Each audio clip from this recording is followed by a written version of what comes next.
If you are a part of a legitimate Black Power organization, you should be able to see progress on a regular basis in that organization. When I say progress, I'm talking about physical progress that affects our plight here on earth. That brings me to one of the ways that you know that you're not inside of a legitimate Black Power organization, and that is the so heavenly minded, no earthly good spiritual personalities that run Black Power organizations. Now, if you are part of a Black Power organization and 90% of the time what you talk about or what they talk about has to do with spiritual matters and religious matters, then you will know that you are not part of a legitimate Black Power organization. A simple solution to that for anybody who is heading up an organization like that: simply change your name. Quit calling yourself Black Power and quit calling yourself nationalists. If you have a specific religious theme or a specific spiritual theme, just simply rename yourself the such and such temple of Akan or Nubia. But please do not call yourself Black nationalists if 90% of what you do is related to spiritual matters. And if you are in an organization like that, being led by leaders like that, it is essential that you leave immediately. It does not mean that you cannot practice your spirituality. In fact, I will break it down even clearer for you. A legitimate organization that has an aim for liberating its people and gaining power on earth. Power meaning influence on earth. An organization like that will make progress, they will make preparations, they will train, they will continuously seek to gain a physical advantage and spiritual, but mainly a physical advantage over their enemies. I have found, and many people listening to me have found, that a great many Black Power organizations that are headed by spirituality and spiritual leaders do not make progress in these areas.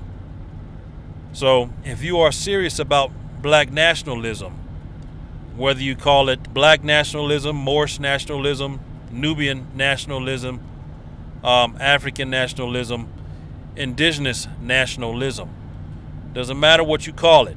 If you are serious about it, then you must be serious about our physical plight here on earth. With that said, I will get into some of the attributes of a legitimate Black Power organization. Number one, this attribute cannot be denied, though I've seen many people deny it over and over again. In my opinion, half of those people are agents. The other half are just have a fantasy type thought process about our situation on earth. This first category, which cannot be denied for a legitimate Black Power organization, is money. I'm going to say this again. It is money. It does not matter where you look in the history of man on earth. There has always been a means of trade or a means of commerce. There have always been a means of trade and commerce. So I do not understand why these different philosophers are coming out saying that Black Power organizations should not focus on money, should not focus on financing and economic gain. Like I said before, half of them are agents, the other half are just silly. There are many things that you need in a Black Power organization. When you live in a society like ours, a good 80% of those things that you need have to be purchased, or the raw materials have to be purchased, and even the training has to be purchased. This is something that nobody's telling you, that these philosophers are not telling you. You need technical training, you need scientific training, you need agricultural training, and it is good to pick up a book and read, but it is much better to have a skilled professional teaching you these things. And when I say skilled professional, I do not mean a black person. It could be a person of any race. You have to be clandestine and sometimes when you are learning skills. Simply shut your mouth about the black power part and learn. But back to the main category, money. A black power organization can gain money in many ways. The traditional religious way that I've seen in America, what black people do in America, is the offering plate. The offering plate strategy. Now, the offering plate strategy manifests in several ways. Mostly membership dues, donations, fundraising, that type of thing. The problem with this is the offering plate strategy depends primarily on the emotional well-being of the person giving the money. So if the person giving the money is at odds with you or has a bone to pick with you or your organization, then chances are you're not going to get your offering or your monthly dues or your donations. Another way that groups can gain money is through employment or having employed members. Now, in my opinion, this is a good strategy for starters. I repeat, for starters. You should not rely on this for years and years and decades and decades. Now, as I've said before, there have been many people who talk against black nationalists having jobs or 9-to-5 job. But when you're just starting out, there's absolutely nothing wrong with working a job. The people who are trying to shame you are agents. Members of a black power organization can work 9-to-5 jobs and donate money or make an allotment, a monthly allotment out of their paychecks, a joint bank account for the organization. This is voluntary, of course, and should be allowed to be stopped or started by the person on the job. Doing things this way, the basics of the organization, the basic needs of the organization can be met. Utilities, electricity, water, building, lease, rent. Doing things this way can get you started real fast in your organization. Now, the problem comes in when you have members who are not employed or they lose their employment. Well, this is where training comes in. Once again, you are part of a black power organization. You should be making progress in all areas. Training is one of them. When you have professional training for your members, finding employment is no problem at all. In fact, when you have professional training, skill training for your members, some or even half of your members can pretty much start their own business or work in the market, what is called corp to corp, 1099, and generate much larger donations or offerings to the organization, doing things that way. But simply having an organization that requires your members to pay monthly dues without giving the members something in return is amount to a black church.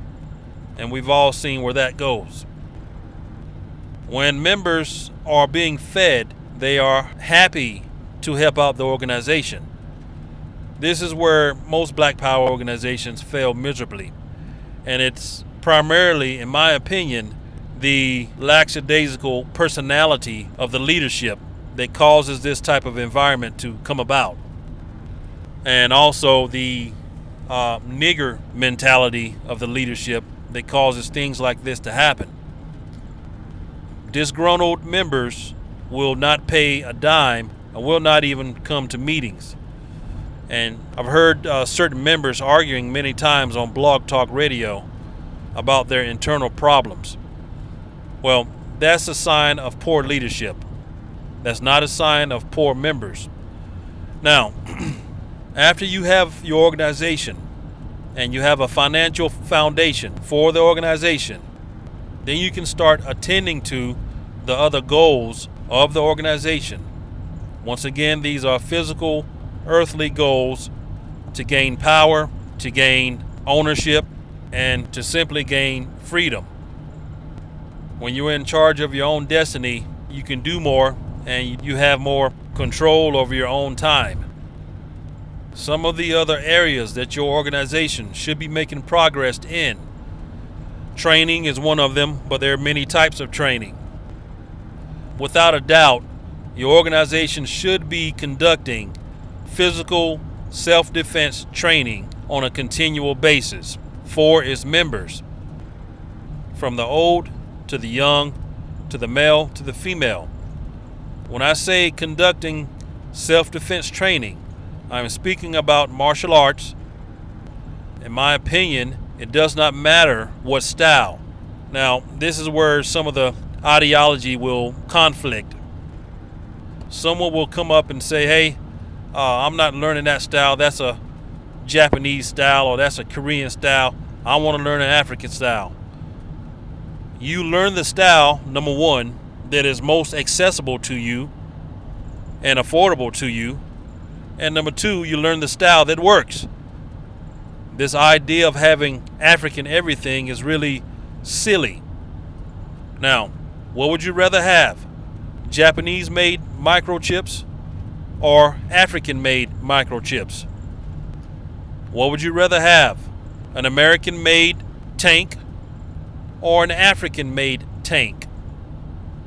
A Japanese-made car or an African-made car? This is where you put your ego and black power bravado aside. Achieving the goal and completing the mission is what's most important here. So, you should be having self-defense training for your members in your organization. Now, sometimes you can find someone who will come by and do it for free, but I will not rely on that indefinitely. You need to pay a competent trainer to teach martial arts and self-defense, and not simply theory either. Once you learn certain techniques, you have to try them out. This is the common fate of living on earth. As the Bible says, by the sweat of your brow you shall eat. Well, everything has to be tested. Whatever idea you come up with has to be tested. And we have a habit of believing certain things that come into our presence. Another thing about self-defense training is it should not be a once a month thing or a special appearance type of training. You know, your leadership makes an announcement, hey, this August we're going to have such and such to hold a class on self-defense. And in December, we're going to have another class on firearms. This is very inadequate and, in my opinion, silly. You should have continual training weekly in these areas. So, all of this takes money, resources, time, and you should always pay somebody for their time when they're trying to teach you. Now, another training goal that you should be aggressively trying to reach is science and technology. You should have continual training in science and technology. Now, in this area, sometimes it is hard to find an instructor or teacher, and a lot of times instructional DVDs, videotapes, and books will suffice. But once again, you want the best for your members. So, you will do good to purchase the instructional videos at first and all of the tools that go along with the particular trade that you're trying to learn. This whole thing has been formed because in the industry of telecom, there's a lack of you, and you. We love for you. I love seeing these brothers and sisters come back with a job. I love that. But like I said before, at some point, you're going to have to get professional training. This can be hard sometimes if you are running a public Black Power campaign. Now, I'm going to say this again. A public Black Power campaign. One of the dangers of running a public Black Power campaign is accumulating enemies out in public.